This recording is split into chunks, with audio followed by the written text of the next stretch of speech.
स्वागत है आपका हमारे चैनल में। मैं रानी गुप्ता आपके साथ और बड़ी खबर सामने आ रही है। आपको बता दें कि मुंबई हाई कोर्ट ने मनी लॉन्ड्रिंग मामले में अनिल देशमुख को राहत दे दी है। 1 लाख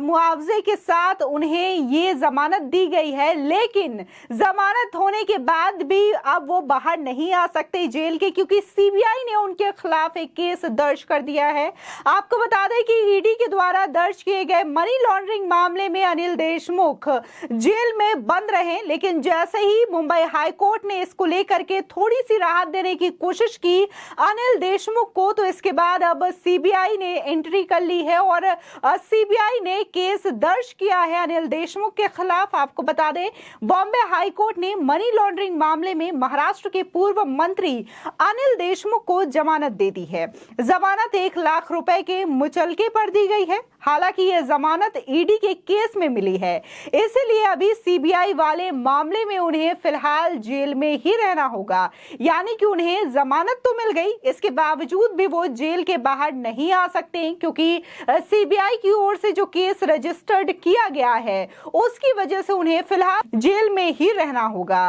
आपको बता दें कि ईडी की जांच के बाद नवंबर 2021 में देशमुख को गिरफ्तार कर लिया गया था, जिसके बाद से वे न्यायिक हिरासत में हैं। ईडी ने अनिल देशमुख पर अवैध धन उगाही के आरोप लगाते हुए मामला दर्ज किया था। ईडी के अनुसार देशमुख ने मुंबई के विभिन्न बार और रेस्तरां से करीब 4.7 करोड़ रुपए एकत्र किए। इसके साथ ही आरोप है कि अनिल देशमुख ने गलत तरीके से अर्जित धन को नागपुर स्थित श्री साई शिक्षण संस्थान को मुहैया कराया, जो उनके परिवार के जरिए नियंत्रित एक शैक्षिक ट्रस्ट है। गौरतलब है कि मुंबई के पूर्व पुलिस आयुक्त परमवीर सिंह ने पिछले साल मार्च में आरोप लगाया था कि देशमुख, जो उस समय राज्य के गृह मंत्री थे, उन्होंने पुलिस अधिकारियों को शहर के रेस्तरां और बार से प्रति माह 100 करोड़ रुपए लेने का लक्ष्य दिया था। देशमुख ने आरोपों से इनकार किया, लेकिन बॉम्बे हाई कोर्ट द्वारा सीबीआई को उनके खिलाफ मामला दर्ज करने का निर्देश दिए जाने के बाद उन्होंने अपने पद से इस्तीफा दे दिया था। आपको बता दें कि ये कोई पहला मामला नहीं है। एनसीपी लीडर का इससे पहले भी नवाब मलिक को लेकर के करप्शन के चार्जेस किए जा चुके हैं और वो भी इस वक्त जेल में बंद है। इसी के साथ ही महाराष्ट्र में महाविकास आघाड़ी की सरकार थी, जिसमें कि एनसीपी और इसी के साथ ही उद्धव गुट की शिवसेना और कांग्रेस पार्टी शामिल रही है। देखने को मिला कि कैसे इन तीनों ही पार्टियों ने एक सरकार तो बनाई, लेकिन महाराष्ट्र में खोल करके करप्शन किया गया, तमाम तरीके के भ्रष्टाचार हुए थे और तमाम ऐसी चीजों में कई मंत्री लिप्त भी पाए गए, चाहे फिर वो नवाब मलिक हो, अनिल देशमुख हो या फिर संजय राउत हो। आपको बता दें कि जहां अनिल देशमुख की बात सामने आ रही है तो नवाब मलिक भी जेल में बंद है। इसी के साथ ही शिवसेना नेता संजय राउत भी जेल में बंद। भी मनी लॉन्ड्रिंग और पात्रा चौल मामले में घोटाले का आरोप लगा है। ईडी ने उनके घर पर छापेमारी की थी और वहां से उन्हें कैश भी बरामद हुआ था। इसके बाद से वो जेल में बंद है। आपको बता दें कि इसको लेकर के तमाम तरीके के आरोप लगाए गए कि ये सेंट्रल गवर्नमेंट के द्वारा कराया जा रहा है, लेकिन जिस तरीके से जो सबूत मिले उनके घर पे छापेमारी के दौरान और जो डॉक्यूमेंट्स मिले उससे ये साबित हुआ, जिसके बाद ईडी ने उन्हें अपनी कस्टडी में ले लिया। इसके साथ ही अगर नवाब मलिक की बात की जाए तो उन पर भी करप्शन के चार्जेस हैं, और अगर बात हम अनिल देशमुख की करते हैं तो अनिल देशमुख पे आरोप है, ईडी ने यह आरोप लगाया है अनिल देशमुख पर कि वो जब महाराष्ट्र के मंत्री थे तो उन्होंने अपने पोजीशन का अवैध रूप से उपयोग किया और गैर तरीके से कई बार्स और रेस्तरां से उन्होंने धन उगाही की थी, जिसको लेकर के तमाम तरीके के कंप्लेंट्स सामने आए थे, जिसके बाद ईडी ने ये एक्शन लिया था और उन पर केस फाइल की थी, जिसके बाद वो नवंबर 2021 से जेल के अंदर बंद हैं।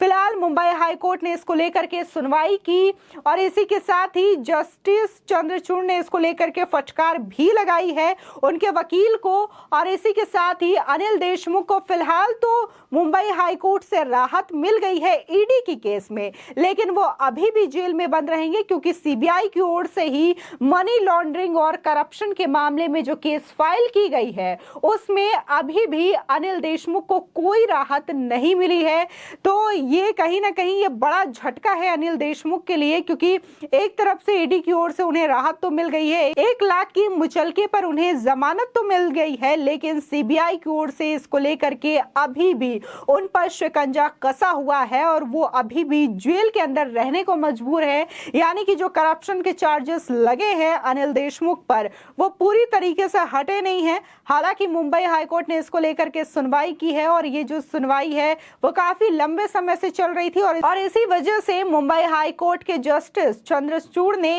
इसको लेकर के उनके वकील को फटकार लगाई और कहा कि ये सुनवाई काफी लंबे समय से चल रही है, ऐसे केसेस में इतनी ज्यादा सुनवाई नहीं होनी चाहिए और इस तरीके से कोई मामला नहीं होना चाहिए। हालांकि सीबीआई की ओर से जो केस दाखिल किया गया है उस पर भी यही चार्जेस लगाए गए हैं कि कैसे अनिल देशमुख ने अपने मंत्री पद का गैर तरीके से उपयोग किया और धन उगाही का जो चीज है वो किया है। कई रेस्टोरेंट और कई बार से इन्होंने अवैध तरीके से धन उगाही की है, यानी कि मनी लॉन्ड्रिंग मामले में ये केस दर्ज किया गया है और लगातार उनकी मुश्किलें खत्म होने का नाम नहीं ले रही हैं। आपको बता दें, महाराष्ट्र में जब महाविकास आघाड़ी की सरकार थी तो तमाम उनके मंत्रियों पर ऐसे करप्शन के चार्जेस लगे हैं। इसी के साथ ही जिस तरीके से जो महाराष्ट्र में सत्ता रही है महाविकास आघाड़ी के लेकर के उसको भी जनता ने सिरे से नकार दिया है। आपको बता दें कि देखने को मिला था कि कैसे मई में वहां पर तख्ता पलट हुआ था और एकनाथ शिंदे जो कि शिवसेना से ही थे उन्होंने उसको लेकर के बगावत कर दी और अपने विधायकों के साथ उन्होंने एक नया गुट बनाया और देखने को मिला कि कैसे वो महाराष्ट्र के अगले सीएम बनाए गए। साथ ही उनको भाजपा के समर्थन मिला, इसी के साथ ही भाजपा के तमाम नेताओं ने उनका समर्थन किया, जिसके बाद देवेंद्र फडणवीस वहां के डेप्यूटी सीएम बने और एकनाथ शिंदे वहां के सीएम पद पर शपथ ली। इसी के साथ ही लगातार देखने को मिल रहा है कि कैसे उद्धव ठाकरे की सरकार में जो कामों को रोक करके रखा गया था वो अब शिंदे समर्थित बीजेपी सरकार में पूरी हो रही है। चाहे फिर वो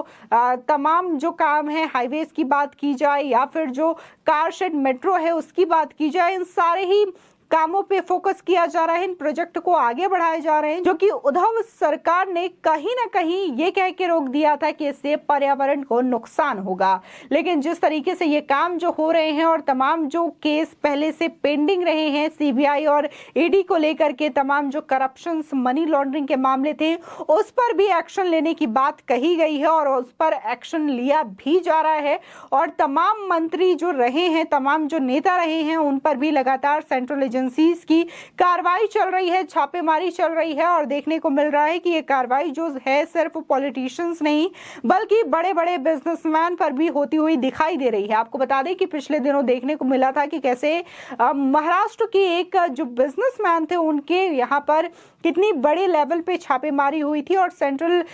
जो एजेंसीज हैं उनके घर पर पहुंची थी और इतने ज्यादा रुपए मिले थे कि उसको गिनने के लिए एक नहीं बल्कि 2-3 मशीनें मंगवाई गई थी और बाद में ये पैसे गिने। यानी कि जो सेंट्रल एजेंसीज की कार्रवाई है, जो कि हमेशा से ही विपक्ष पार्टी ये आरोप लगाती है कि सेंट्रल गवर्नमेंट हमेशा से ही विपक्षियों पर निशाना साधती है, तो ये पूरी तरीके से गलत है क्योंकि सेंट्रल एजेंसीज अपना काम कर रही है, फिर वो चाहे पॉलिटिशियन हो चाहे बड़ा बिजनेसमैन हो। अगर उन्होंने करप्शन किया है, टैक्स चुराने की कोशिश की है और टैक्स पे नहीं किया है तो उनके खिलाफ कार्रवाई होगी, मनी लॉन्ड्रिंग के मामले में भी कार्रवाई होगी। और जिस तरीके से अनिल देशमुख को यह बड़ा झटका लगा है कि हालांकि ईडी की ओर से तो उन्हें राहत मिली, मुंबई हाईकोर्ट ने उन्हें जमानत दे दी, लेकिन सीबीआई के केस में उन्हें कोई राहत नहीं मिली है और वो फिलहाल जेल में ही रहने वाले हैं। आपकी इस खबर पर क्या राय है हमारे कमेंट सेक्शन में जरूर बताएं। आगे की और भी अपडेट के लिए चैनल को सब्सक्राइब करना ना भूलें।